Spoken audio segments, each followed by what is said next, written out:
By Renaissans wil ons die pad van verkenning stap. Daar word uit vele filosofieë en wetenskaplike bronne geput.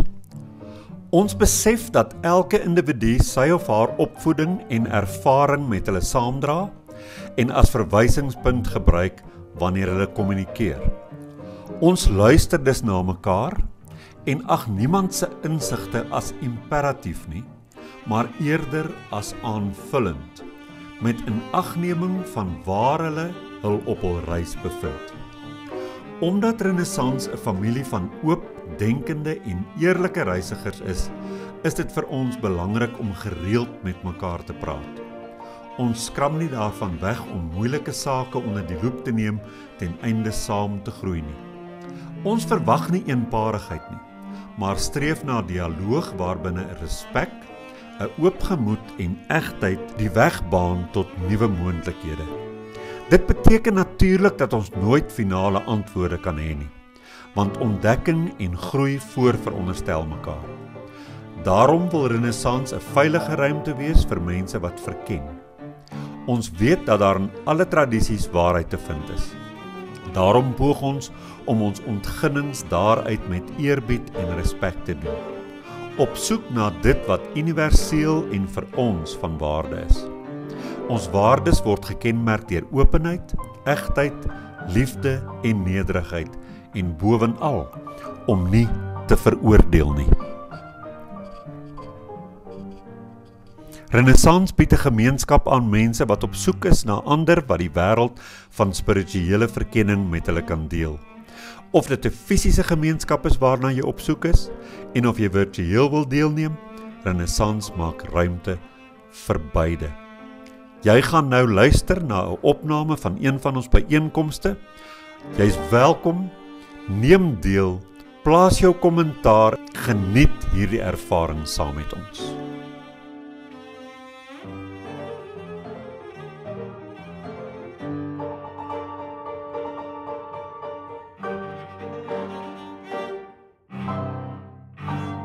Goeiedag vriende, ons wil julle herinner om Renaissans in gedagte te hou met jou finansiële beplanning.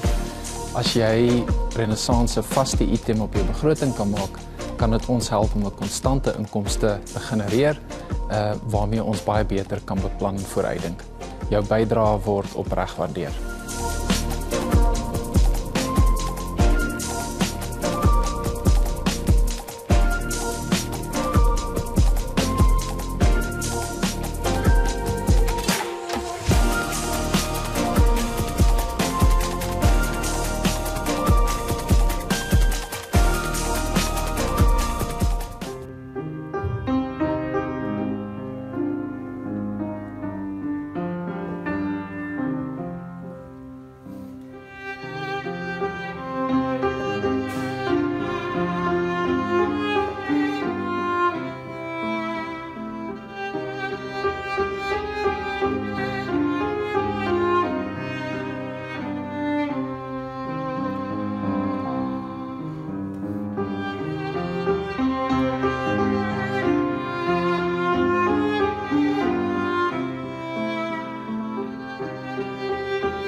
Hallo almal.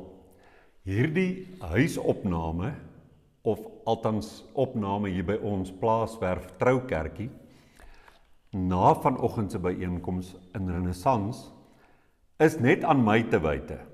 Net nadat ek my praatjie gelewer het, ontdek ek dat die mikrofoon wat aan die kamera gekoppel is, nie aangeskakel was nie. En dit is my skuld. Dit beteken, ek werk vandag 2 maal.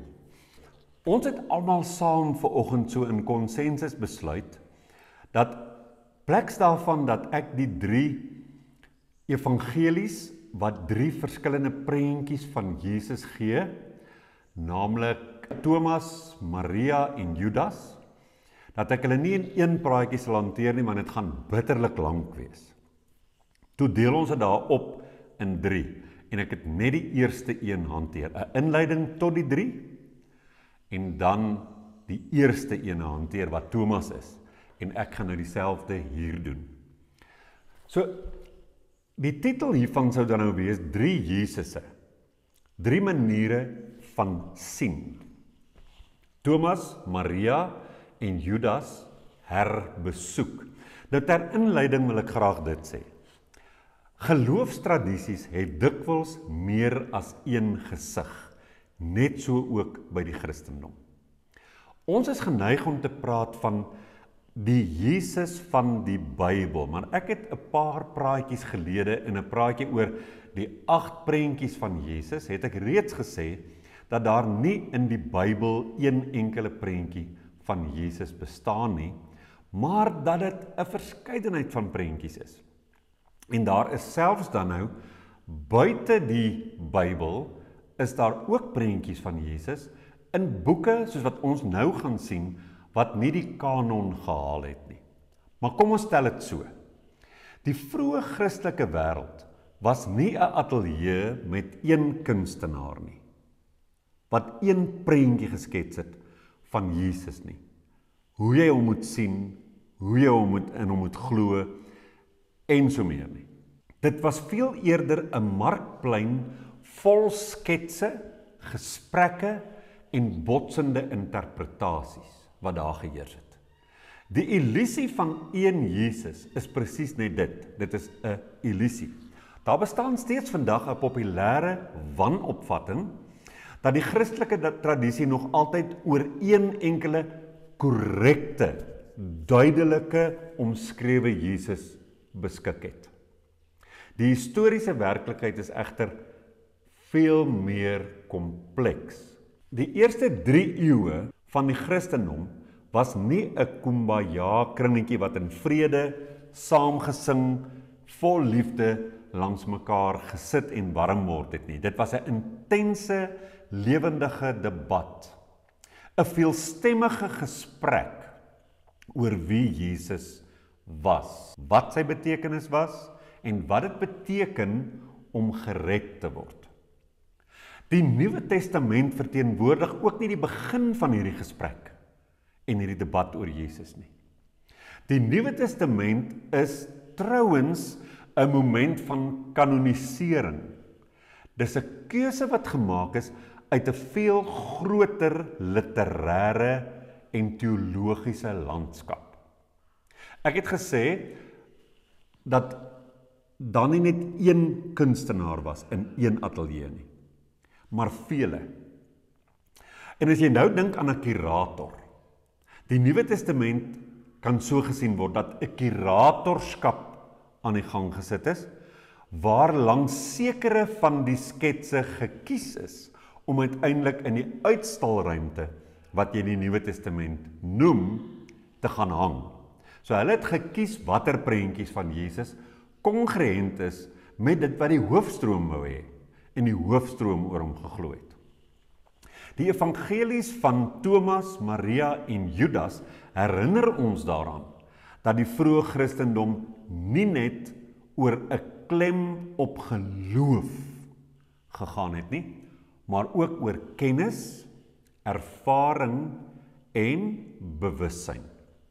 Die beeld van Jesus is deur die eeue gefilter deur teologiese verskille. Deur politiek, kerkpolitiek ook en politiek, trauma, hoop en mag. Die Bybel self is dus nie 'n neutrale fotoalbum van Jesus nie, dit is 'n kurator se uitstalling. Sekere werke is opgehang in die uitstalling en ander is in die stoorkamer as dit ware toegesluit. Nou vandag kyk ons na 3 van hierdie stoorkamer tekste en ek gaan die eerste een van hulle in hierdie praatjie hanteer.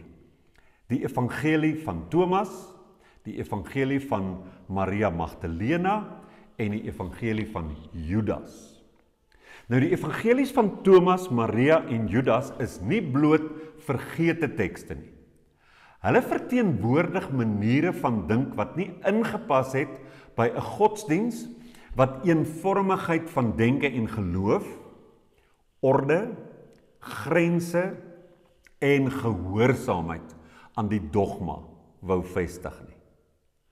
Hulle vra nie eerstens, soos wat in die kanoniese evangelies, Paulus se stories oor Jesus, Markus, Matteus, Lukas en Johannes. Hulle vra nie soos in daardie evangelies, wat glo jy oor Jesus nie. Want onthou in die kanoniese evangelies is ons gedaag en gemaan en gesê, al wat jy moet doen is, glo dat hy die seun van God is, glo dat hy vir jou sondes gesterf het aan die kruis, en indien jy dit bely en dit glo, dan sal jy gered word. En myns insiens is die vrug daarvan, weliswaar nie in alle mense nie, maar in talle mense, maak dit 'n deur oop van iets wat maklik is. Iets waar jy nie eintlik veel hoef te doen nie. Trouwens, dit sal ook vir jou gesê word dat jy niks hoef te doen behalwe om te glo nie. So al wat jy moet doen is om te glo in daardie evangelies. Dis al wat jy moet doen. Jy moet net glo. Nou hierdie 3 evangelies vra ander vrae. Hulle vra geensins vir jou of jy iets glo nie, maar hulle vra, hoe kyk jy? Waar lê gesag oor dinge wat so diep is soos spirituele dinge en waarhede, soos geestelike waarhede? Waar lê daai gesag? Waar lê die gesag oor jou lewe en jou pad wat jy stap? En wat maak jou vry? Wat maak jou vry? Dit is totale ander perspektiewe, dit is 'n ander manier van omgang met Jesus wat hier van jou gevra word. In die evangelie van Thomas, en ons gaan vandag oor hom praat, word Jesus die een wat vir jou die kuns wil aanleer om te sien. Thomas bied aan ons 'n Jesus wat vreemd stil is, geen stories oor wonderwerke nie, geen dramatiese reddingstoneel nie, op Golgotha nie, net uitsprake wat 'n mens laat frons. Hy laat jou regtig frons. Want hy kom met paradoksale, teenstrydige, deurpriemende stellings wat jou skok, wat nie maklik verstaanbaar is nie. Hy voer jou geensins met 'n teelepel konsepte wat maklik verteerbaar is en eenvoudig is nie. Hy lê bloot die paradoksale aard en natuur van waarheid. Hy lê bloot die antiteses wat jy binne in waarheid kry en dan die komplekse lae en nuances. Wat hy hier doen, anders as hoe ek en jy groot geword het, deurdat ons die gekose dogma van 'n kerk gevoer is, kom hy en al hierdie aannames kom versteur hy. Hy vra telkens en die hele tyd, en ek vermoed, ek dink amper, ek het dit nou nie hier neergeskryf in my notas nie, maar is iets soos 114 uitsprake van Jesus in die evangelie van Thomas, wat die hele tyd skud aan ons boksies, aan ons raamwerk, aan ons aksiomas. Hy skud die hele tyd daarom. Dis asof hy ons wil wakker maak uit dit waarmee ons gekonfronteer is, uit dit waaraan ons vasklou en om ons dieper te laat sien. Wat vir my nog 'n ding is as jy nou mooi dink, daar's duisende denominasies in die Christelike geloof. Ek en jy het miskien aan een of twee deur die loop van ons lewe behoort. Hulle was weer eens kurators, selfs binne daai hoofstroom geloof, was hulle kurators en versamelaars van sekere interpretasies van die Bybel, en van die evangelie, en van Jesus. En hulle het dit in boekvorm vasgelê, en hulle het dit vir ons as leerstellings geleer, en ons daarbey gehou. Om deel van daai denominasie te wees, moet jy by daai leerstellings hou. Dis wat jy moet glo. So dis 'n plek waar jy van buite gesê is wat waar is deur iemand anders, en jy moet dit glo, of jy moet 'n ander plek gaan soek, waar jy jou geloof kan gaan beoefen. Hier keer Thomas die storie heeltemal op sy kop. Hier het jy nie iemand wat jou voer met waarhede nie. Hier het jy iemand wat sê, ons is nie nou besig met elektrisiteit, of hoe werk biologie, of hoe werk enige iets wat ons kan verifieer nie. Hier het ons te maak met die diepte insigte in die lewe.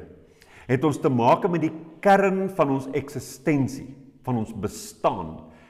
Elke mens moet direk daarmee 'n pad loop. Elke mens moet toelaat dat waarheid op daai vlak, nie 'n eksakte vlak nie, waarheid van die omgang met 'n lewe in diepgang, in liefde, en in al hierdie diep dinge van die siel. Dit is 'n pad wat elke mens self moet stap. Jy sal daar jou eie heil uitwerk. Jy sal daar by jou eie pad kom wat vir jou begaanbaar is.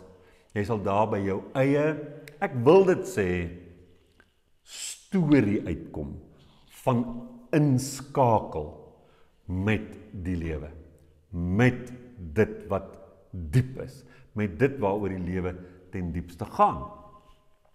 So nou sê Jesus iets soos hier, hy sê die koninkryk is binne in julle en ook daar buite. Hy sê die heeltyd goed wat paradokse vir ons in die skoot gooi. Dis geensins beloftes wat aan ons gemaak word hier in Thomas se evangelie van iets wat met ons sal gebeur bloot omdat ons 'n leerstuk glo nie. Bloot omdat ons in 'n prentjie van Jesus glo nie. Iets daar buite wat hy vir jou gedoen het, 'n bloedoffer onder andere, dat hy God is onder andere. Hierdie mitologiese figuur wat aan ons voorgehou is, waar 'n God 'n vrou swanger laat word het en bevrug het en 'n semigod of 'n demigod of 'n godmens gebore laat word het. Daai mitologiese element, jy moet dit glo. Jy moet in Golgotha glo. Jy moet in offers glo. Dit is wat vir ons gesê word. Hier word glad nie sulke goed gesê nie. Hier word gesê, hier's 'n ander uitdaging vir jou.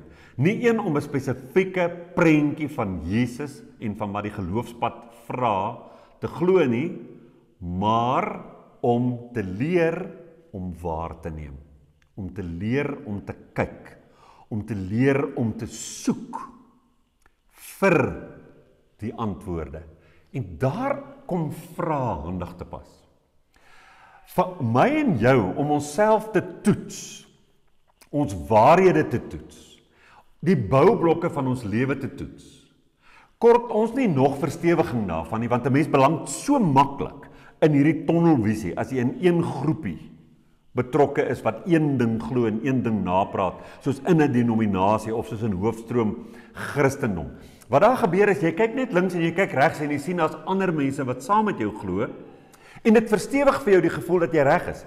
En baie van hoe ons glo en wat ons glo het te maak met ons gevoel van behoort, so dit word 'n gemeenskapsding. En dis 'n sielkundige ding waarop ek nie nou wil uitbrei nie, maar dis baie gevaarlik. Want 'n mens bevraagteken nie goed wat jy in groepsverband in jou kerk aanleer nie, want net die feit dat ons skouer aan skouer leer, saam leer, maak dat dit vir ons waar is. Baie maklik. Laat ons onsself so breinspoel. Die belangrike ding wat Thomas eerstens vir ons wil sê, hy stel ons aan 'n Jesus voor wat deurpriemend vir ons vra en toets en ons ongemaklik maak met die goed wat ons glo, sodat ons dit sal bevraagteken. Dis baie belangrik, want dan leer jy om self te kyk. Jy leer om self te kyk. Hier is die mens se probleem in die Thomas Evangelie, nie dat jy verkeerd leef nie, of dat jy sondig is nie, maar dat jy verkeerd kyk. Prof. Henning Viljoen het in sy tweerigting gesprek met my, dit was trouwens die heel eerste tweerigting gesprek wat ek gevoer het hy gesê, daar is nie 'n meer pessimistiese mensbeeld as die wat jy by Paulus kry en wat jy in die Nuwe Testament kry nie, wat sê die mens is in sonde gebore en ontvang nie. Dis 'n pessimistiese, onware aksioma of uitgangspunt oor die mens. Dis 'n dualistiese uitgangspunt oor die mens. En hy berus weer op 'n hele ander wêreld en lewensbeskouing van twee koninkryke wat teenoor mekaar staan en met mekaar oorlog voer. En dat ek en jy moet keuses maak, want ons is nou gebore in die donker koninkryk in. En nou moet ons oorstap in die ligte koninkryk in. Terwyl holisme sê, ek is een mens. Ek het in my die lig en die donker, die skadu en die lig. En ek kan, en dit soos alle mense die vermoë om te ontplooi en te ontvou, sodat die mooi, die liefdevolle, die konstruktiewe en die produktiewe en dit wat pragtig is, in my kan ontvou, en dat dit die skadu die heeltyd kan oorskadu, dat dit die skadu in die skadu kan stel. Dit is 'n belangrike ding om te verstaan. En vir my is een van die maklikste maniere om dit te toets, is die volgende. Baie mense beweer vanuit die Christelike leer, dat slegs Jesus kan 'n mens mooi maak. En daarom sal hulle ook sê, jy is nou sondig, maar Jesus het kom sterf sodat die prys vir daai sondes betaal is. Nou gaan jy nie die prys betaal nie. Jy gaan nie hel toe gaan nie, jy gaan nie gestraf word nie. En die manier waarop jou lewe nou aanvaarbaar vir God kan word, is dat jy nie moet leef nie. Maar Jesus moet in jou leef. So hier's baie mystiek betrokke. Hy moet in jou leef. Jy leef nie. Want enige iets wat jy doen, en Paulus stel dit baie cru, hy sê, selfs die beste van jou werke, is soos 'n wegwerplike kleed vir God, dis soos drek. Want jy's eintlik drek. God kan nie vir jou kyk nie. Dis 'n bitter, pessimistiese manier om na die mens te kyk. Thomas sê, daar's lig in jou, en daar's skadu in jou. Wat ek en jy moet doen, is om te leer verstaan, dat selfs 'n mens wat 'n boeddhis is en nie vir Jesus ken, bely of in hom glo enigsins nie, kan 'n pragtige mens van lig en liefde, mededeelsaamheid, meelewing en al hierdie goed word. Ons sien dit voor ons oë gebeur. Trouwens, daar bestaan die moontlikheid, en ek het dit ook al gesien, dat mense wat glo in Jesus, en dit is vir hulle waarom het gaan. Ek moet net glo in Jesus. Dat hulle hard, veroordelend, liefdeloos, traag my nie agtig kan wees oor die skadukante in hulle, dat hulle nie altyd van die mooiste mense is nie. Daar's 'n persoon wat ek ken, wat nie gelowig was nie, en wat toe gelowig geword het, en waar hy een van my gunsteling mense was, omdat hy, soos die Engelse sê, 'n no-nonsense mens was, lig en liefdevol, vrolik, en hy het alles en almal net gemaklik laat voel. Het hy een van die ongemaklikste, hardvogtigste, mees rigiede mense geword, wat ander mense verwerp, wat nie soos hy glo nie, want hulle sit nie in die kring van die heiliges nie. En ek het eendag vir iemand gesê, dit sê vir my, dat sommige mense sê Jesus maak van hulle leliker mense, as wat hulle was voordat hulle Jesus ontmoet het. Hulle kon maar gerus, sonder daardie geloof in Jesus voortgeleef het, want die vrug is vir my nou slegter. Dit word 'n baie rigiede storie. Daar's geen waarborg, dat 'n geloof in Jesus van jou 'n mooi mens gaan maak nie. Dit het ek male sonder taal gesien. Toegegee, daar's talle fundamentele Christene wat glo in die kruis van Golgotha en Jesus as die Seun van God, wat pragtige mense is. Maar dit is omdat hulle by hierdie geloof ook ander dinge doen, soos om aan hulle self te werk, om na binne te kyk, introspeksie te doen, om te strewe daarna, om hulle bagasie en goed uit te pak, en hulle knope deur te werk en te ontrafel. Dis nie omdat hulle glo in Jesus, of omdat hulle die kruis aangeneem het, as dit wat vir hulle moet verlos, dat hulle verlos word van hulle self nie. Dis 'n totale ander pad. En ek weet daar's baie Christene wat die evangelie so toepas. Hulle sal na geloof, na die kruis, na die belydenis, sal hulle steeds bly werk aan die innerlike en sorg dat die vrug daar is. Maar wat vir my sleg is dat hulle glo dat hulle sleg is en dat dit nou Jesus is wat dit in hulle doen die hele tyd. En as hulle nou nie genoeg aan hom vashou nie, dan help hy hulle nie. En dan gebeur dit nie. En 'n ander ding wat my bietjie pla, is dat baie mense sit dan ook hulle hoop op Jesus vir hierdie lewe, want die lewe is moeilik.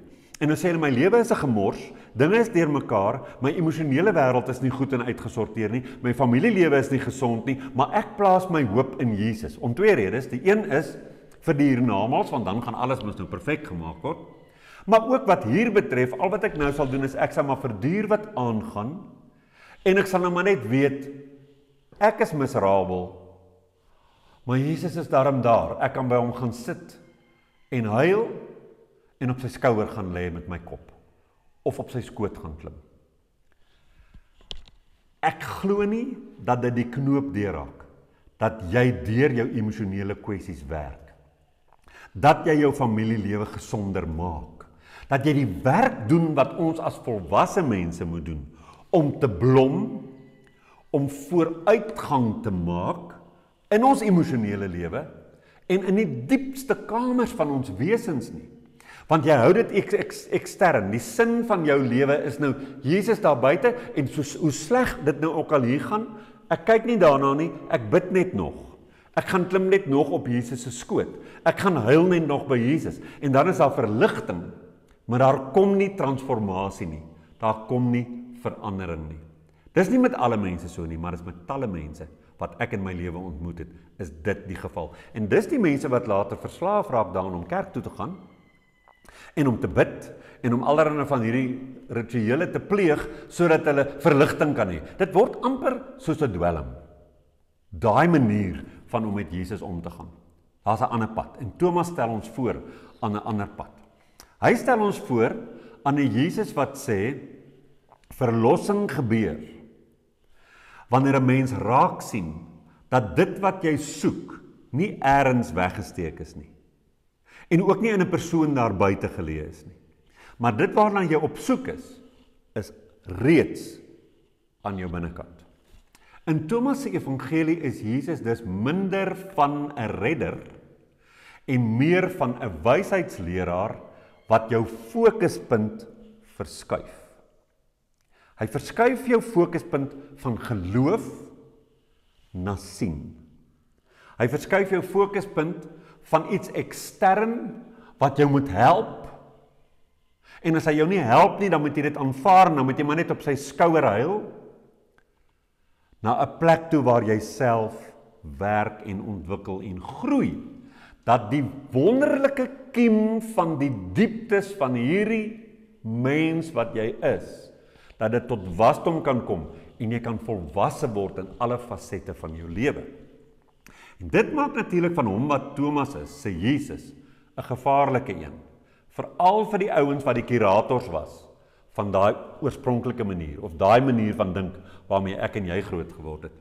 Want as 'n mens self leer, om die wysheid te sien, as jy self insig verkry, dan het jy minder tussengangers nodig, wat vir jou kan voer, dit wat hulle wil hê, jy moet dink en weet oor die lewe. Wie is Jesus in hierdie evangelie? Hy's nie 'n offer nie. 'n Offer is 'n antieke model van mense, dis nie iets wat 'n God ooit gevra het nie. Ook nie die God van die Bybel nie. Dis 'n antieke model wat gebore is uit die neurotiese angs, vrees en skuldgevoelens wat antieke mense ervaar het. En dit is deur daardie godsdienste op ons oor te dra, op ons ook oorgedra en word dit in ons ook gevestig en versterk. Daardie is 'n aksioma, is 'n uitgangspunt. Die vraag na 'n offer is 'n uitgangspunt wat nie hoort in ons moderne denke oor die lewe nie en ons pad van wysheid nie. Dit hoort nie in ons lewe nie. So hierso is Jesus nie 'n offer nie. Hy's nie 'n redder wat iets vir jou doen nie, want jy gaan dit self doen. Hy's 'n wysheidsleraar wat jou onophoudelik gaan frustreer deur sy vrae in jou lewe in te gooi. Sy vrae in jou lewe in te gooi, sodat jy bly dink. Sodat jy nooit in 'n gemaksone gaan beland van, ek weet in die boksietjie wat vir my aangegee is, waarbinne ek leef is genoeg nie. Hy gaan vir jou die heeltyd pla, dat jy moet sien, wat moet nog aandag kry? Wat moet nog raak gesien word? Waarmee moet jy nog werk? Watter nuances moet jy nog aanleer? Watter antiteses moet jy leer bestuur? Watter paradoksale waarhede moet jy gemaklik mee raak, sodat jy 'n wyse mens kan wees wat jou arms kan oopmaak vir die lewe se kompleksiteit en daarmee werk en daai motortjie van jou lewe bestuur terwyl hy op die pad bly. En nie kort met oë wat vol trane is van die pad af moet jaag omdat jy nie gesien het waar om te ry nie en nou wag jy vir hulp van buite nie. Hy sê dinge soos, wanneer julle julleself leer ken, sal julle besef julle is kinders van die lewende Vader. Hierdie ding van ingesluit en uitgesluit, en as jy 'n boeddhis is of 'n taoïst is of jy glo nie in Jesus nie, nou ja, dan is jy op die verkeerde pad en dan is jy verlore en dan is jy nie God se kind nie. Niemand is uitgesluit nie. En ek praat nie nou noodwendig van 'n God nie. Niemand is uitgesluit van die mooiheid van menswees nie. Menswees kan baie lelik wees, maar dit kan ook pragtig wees en daai twee woon in almal van ons tegelyk. En ek en jy, as ons 'n wysheidspad wil stap, dan kies ons om die mooi te laat ontplooi. Al hoe meer, elke dag, nog 'n bietjie. Hier is geen kerk nie, hier is geen sakramente nie, hier is geen hiërargie nie. Ek gaan net weer sê wat ek net nou gesê het, net terwille van nadruk. Nie omdat ek dink julle is dom nie. Ek kan hierdie praatjie baie akademies benader. Maar ek wil nie, want ek wil graag hê dat elke persoon baie duidelik die boodskap moet voel tuiskom, ook op 'n emosionele vlak moet hy jou so 'n bietjie dieper tref as net daar in die kognisie. Ons praat nie van 'n plek waar, kom ons sê byvoorbeeld, ek weet dalk nou meer van Grieks en Hebreëus en van Bybelkunde of van die Nuwe Testament of die Ou Testament as wat baie van julle nou weet. Beteken dit daar is 'n hiërargie? Nee. Dit beteken ek kan vir jou miskien oor daardie goed ietsie leer wat jy nie geweet het nie, maar die waarheid is jy weet dinge wat ek nie weet nie, wat ek by jou kan leer. Ons praat hier van iets baie dieper. Ons praat hier van die spirituele pad. Ons praat van die wysheidspad met die lewe wat elkeen van ons moet loop. Daai pad bestaan nie uit eksakte waarhede wat iemand vanuit 'n hiërargiese posisie, 'n hoër posisie as jy, vir jou moet kom vertel hoe dit gedoen moet word nie. Ons kan langs mekaar stap. Ek kan voorlopers hê by wie ek leer, maar ek kan nie vir hulle naaap nie. Ek kan hulle nie naboots nie. Hier en daar is iets so universeel dat niemand daarmee 'n probleem het nie. Niemand wil daarmee stry nie, want dit is hoe dit werk. 'n Voorbeeld is op 'n baie praktiese vlak is 'n mens werk mooi met 'n ander mens. 'n Mens werk sag en vredevol met probleemsituasies. 'n Mens los goed mooi op. Mens betaal jou skuld, mens betaal jou huishuur. 'n Mens oortree nie die verkeersreëls nie. Ons weet daar's baie goed wat ons mekaar kan leer wat meer eksakt is en waaroor almal van ons saamstem. Hierdie goeters is hoe hulle is. Dit is redelik wit swart. Maar die diepste goed in hierdie lewe, die diepste waarhede in hierdie lewe is baie meer genuanceerd, baie dieper, en vir elke mens moet dit in jou oopbreek, daai wysheid. Dis nie 'n klomp lewensetiek en moraliteit wat jy aanleer nie. Daai is 'n paadjie op sy eie. Hier praat ek van iets baie diepers. Ek praat van die diepste koneksie wat jy maak met jouself en met hierdie lewe. Want jy op 'n plek kom waar jy 'n diep en wyse mens sal word. 'n Wyse mens sal word. Dit is nou baie interessant dat hier nou 'n skaap, ek sit nou by ons kerkie en die skape wy hier op die grasperk reg rondom en nou is die een by die deur waar ek praat. So baie interessant en dis hoe ons hanteer is as skape en die herder gaan vir ons sê. Daar's hier nie hiërargie nie. Jy stap jou eie pad met die lewe. Nou wat is die kerngedagte by Thomas dan in sy evangelie? Dit sê dit, die mensdom se probleem is nie skuld nie, sonde skuld nie, maar onbewustheid. Ons word nie in sonde gebore nie, maar ons word gebore met 'n baba brein en die insig van 'n ou babatjie en ons moet ontwikkel en ons moet ons onbewustheid moet ons aflê en verruil vir bewustheid. Ons moet leer sien. Ons oë moet al hoe oper gaan en al hoe helderder sien. Die filters moet afkom. Dit begin van kleins af by die selfsug. Die selfgesentreerdheid waar ek sien maar die wêreld is groter as ek. En so raak dit al hoe meer genuanceerd, sodat ek 'n bewustheid kry van hierdie ganse heelal waarvan ek 'n deel is en uiteindelik ek so kan ontplooi. Ons is nie verlore nie.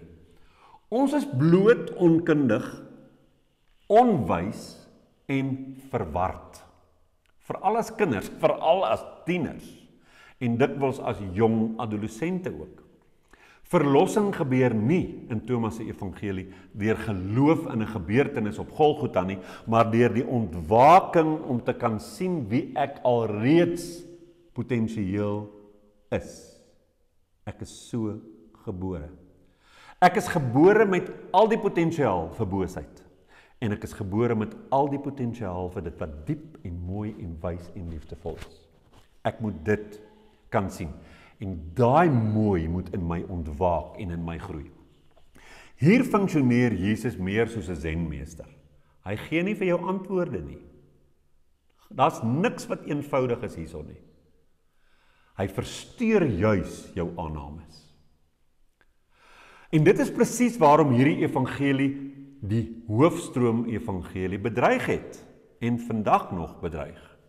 Want 'n mens wat nie neuroties skuldig voel nie, maar innerlik begin wakker word, is moeilik om te beheer. En ek gaan nie daarop uitbrei nie, jy kan vir jouself dink. As iemand nie skuldig voel nie, maar voel ek is 'n mooi mens en ek is besig om die pad van diepte te stap en ek is besig om te ontwaak, en ek gaan nie neuroties wees oor die feit dat daar ook skadu's in my is nie, en so 'n mens kan jy nie beheer met 'n klomp dogma en 'n klomp vreesaanjaende preke en veral nie met die hel nie. Jy kan nie so 'n mens bang maak nie. Die evangelie van Thomas bied vir ons 'n Jesus wat dan nou ook opvallend onpastoraal is. Dis interessant. Hy troos jou nie. Hy verduidelik vir jou niks nie. Hy ontneem jou met al sy vrae, sy deurpriemende stellings wat so skud, ontneem hy ons van ons valse sekuriteite. Hy laat ons die hele tyd kyk. Daar's nog, diep dit op. Hier is geen storielyn om aan vas te hou nie, en ons ken die storielyn, so eenvoudige storielyn, waarmee ons vir mense betekenis aan die lewe gee.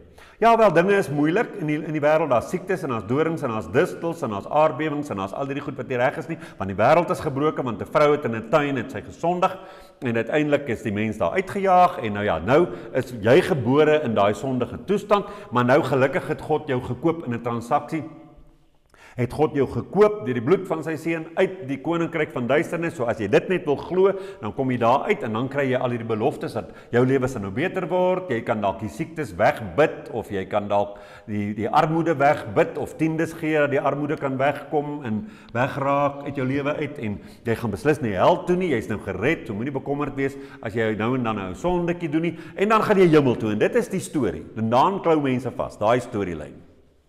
Dis alles daar buite. Alles daar buite. Hy gee nie vir jou so 'n storielyn nie. Hy sê vir jou, ek gee vir jou 'n klomp uitsprake wat werk soos breuke in jou selfbeeld. Ek gaan nie jou selfbeeld vir jou op 'n kunsmatige manier herstel deurdat iemand vir jou kom instaan en al jou ou sondetjies wegwas en sommer in jou kom inklim en deur jou kom leef en so aan nie. Ek stel dit baie plat, maar dis maar half waarop dit neerkom. Wat hy sê is wanneer jy die twee een maak. En hy praat hierso van die geheel. Dit in jou wat skaduagtig is en dit in jou wat lig is. As ons by integrasie uitkom, waar ek my skadu's kan sien en waar my skadu's met my lig integreer, daar word 'n mens in een stuk gebore. En Jesus kom met baie deurpriemende stellings wat ons by daai plek wil uitbring van integrasie. Dit is nie mystiek nie. Dit is 'n ontologiese ontwrigting. Nou wat is ontologie? Marius Herald was baie lief vir hierdie woord. Ontologie beteken dat 'n mens sal gaan vra as jy iets glo. Waarom glo ek dit? Waar kom dit vandaan? Mense sê vir ons, iets staan in die Bybel, daarom moet ons dit glo. Dan sê ek nee. Wie het dit geskryf? Wanneer het hy dit geskryf? Wat was sy oortuigings en sy filters toe hy dit geskryf het? Wat was die tydsgees daai tyd? Wat het hulle geglo? Uit watter kultuur kom dit? Waar kom dit wat daar geskryf staan vandaan? Mens kan nie net iets glo nie, jy moet vra, waarom glo ek dit? En dis wat belangrik is. Hy vra hierdie vraag, wat ons ontologies, dit wat ons glo, kom ontwrig. Ons moet heeltyd ongemaklik stoei met onsself. Waarom glo ek wat ek glo? En dis in alle opsigte so. Dit raak dinge soos rasisme. Dit raak dinge soos chauvinisme. Dit raak seksisme. Dit raak alles wat ek glo. Die vraag hier is, wil jy volwasse word? Laat skud aan die goed wat jy glo deur vir jouself te gaan vra, waar kom ek daaraan? En waar kom die mense wat die eerste keer vir my daai goed gevoer het? Waar kom hulle daaraan? Wat is die grond waarin hierdie geloofstuk ontstaan het? Die menslike probleem is in die Thomas Evangelie nie moreel van aard nie. Die mens het nie deur 'n sondeval moreel vervalle geword nie. Hy is epistemologies van aard. Ons kyk nie goed genoeg na wat ons kennis behels nie. Epistemologie beteken kennis en logos en dit beteken dat jy sal kennis hê van wat jy glo, wat die aard is van jou kennis, waar jy daai kennis vandaan gekry het, wat die oorsprong daarvan is en wat die beperkings daarvan is, sodat jy sal leer uitvind dit wat ek weet, hoe beperk dit my? Waar kom dit vandaan? Wat is die aard daarvan? En hoe beperk dit my? Dit is die mens se probleem. Ons leef in 'n wêreld soos iemand wat slaap. Die lig is helder, hy skyn in die vertrek. Maar ons oë is toe. Dit is wat Thomas se evangelie sê Jesus vir ons wil sê. Verlossing is dus nie 'n gebeurtenis op Golgotha nie. Of die oomblik toe jy gaan kniel en gesê het, jy glo dit wat op Golgotha gebeur het nie. Verlossing is 'n herkonfigurasie van jou eie waarneming, van die manier waarop jy kyk na jouself en na die wêreld. Nou hier raak, en ek het dit net nou gesê, maar hier raak hierdie Jesus regtig 'n probleem vir die hoofstroom binne die teologie. Want hy funksioneer nou nie meer as 'n objek van geloof nie. Daar's 'n seun van God. Dit is wat ons oor hom glo. Dis hoekom ons glo hy is goddelik En dit is waarom ons glo dat hy die lam was wat geslag is vir ons sondes en nou is ons vergewe as ons na hom kyk. Ons moet dit glo. Hy is ons redder en ons verlosser en hy's God. Hy's nie meer daai objek nie, van geloof nie. Hy word iets groter as dit. Hy word die katalisator van insig. Die katalisator van wysheid. Van 'n stoei, jou eie gestoei met die lewe en jouself, totdat jy 'n wyse ou oom of tannie is. Thomas vra nie vir jou wat glo jy nie. Hy vra vir jou, kan jy sien? Nou filosowe weet al lankal, ek en jy sien nie die wêreld soos wat dit is nie. Ons sien die wêreld vandag, ek en jy sien die wêreld vandag, soos wat ons tot nou toe geleer is om die wêreld te sien. Ons is geleer om die wêreld so te sien. Dis nodig om te gaan kyk, waar kom daai goed vandaan wat vir my geleer is?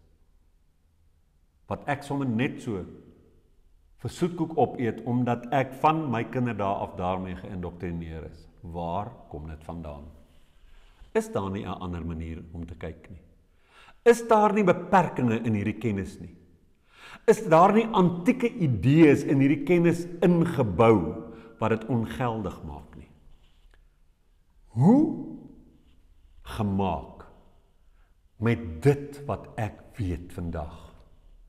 As ek gaan kyk na waar dit vandaan kom, wat die aard daarvan is en hoe dit my inperk.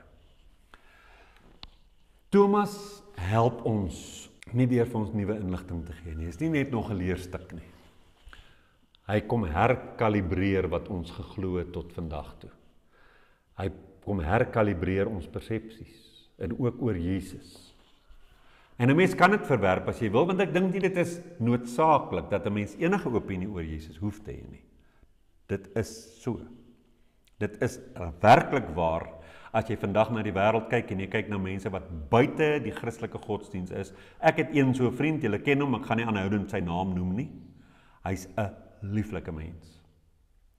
Daar's vir my geen hink op twee gedagtes daaroor dat daai mens op sy 78-jarige ouderdom 'n lieflike toonbeeld is van 'n geïntegreerde mens wat wys en diep is nie.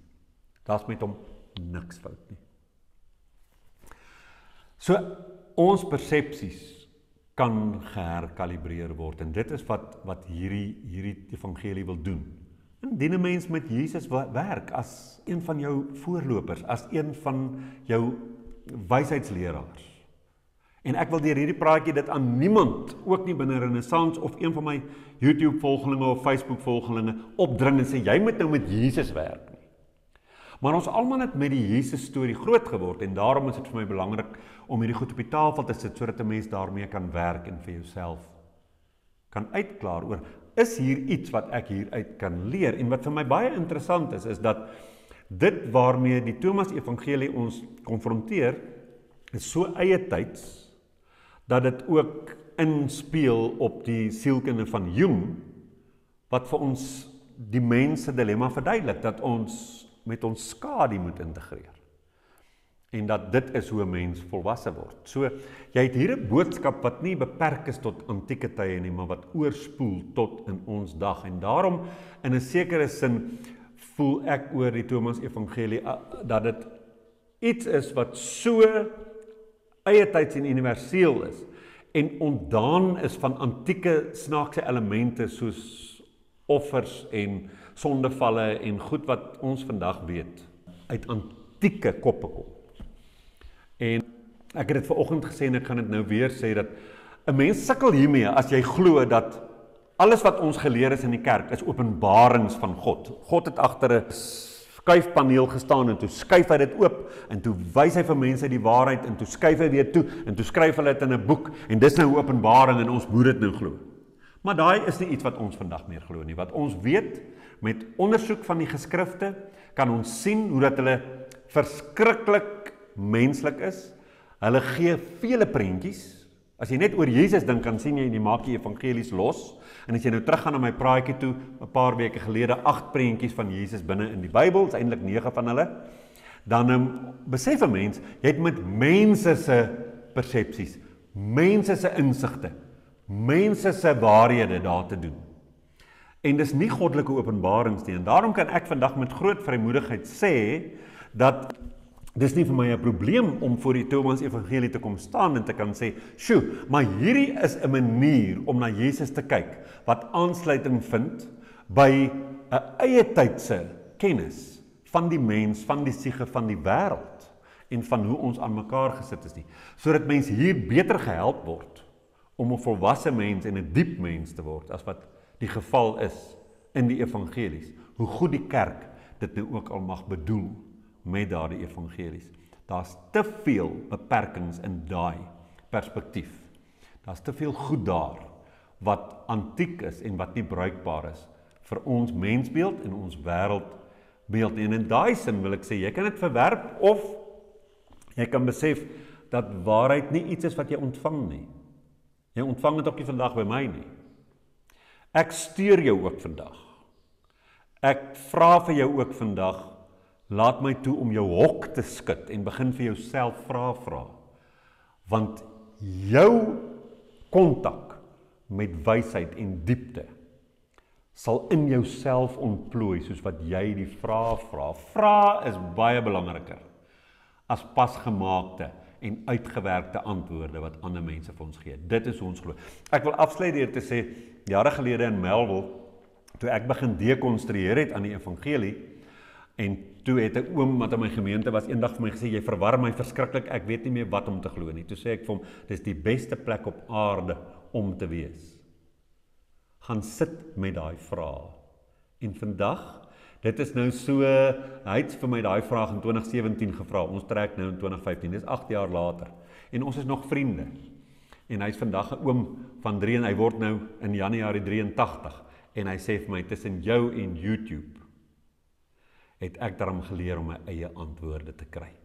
Ek is so bly dat ek deur daai fase gegaan het waar ek nie geweet het wat moet ek glo nie. Dis 'n baie goeie plek om te wees.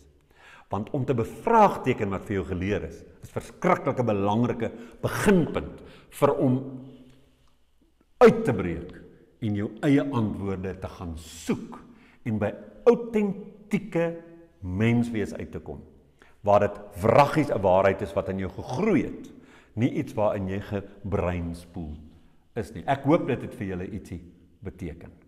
Mag die res van hierdie dag wonderlik wees.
Goeiedag vriende, ons wil julle herinner om Renaissance in gedagte te hou met jou finansiële beplanning. As jy Renaissance 'n vaste item op jou begroting kan maak, kan dit ons help om 'n konstante inkomste te genereer, waarmee ons baie beter kan beplan en vooruitdink. Jou bydrae word opreg waardeer.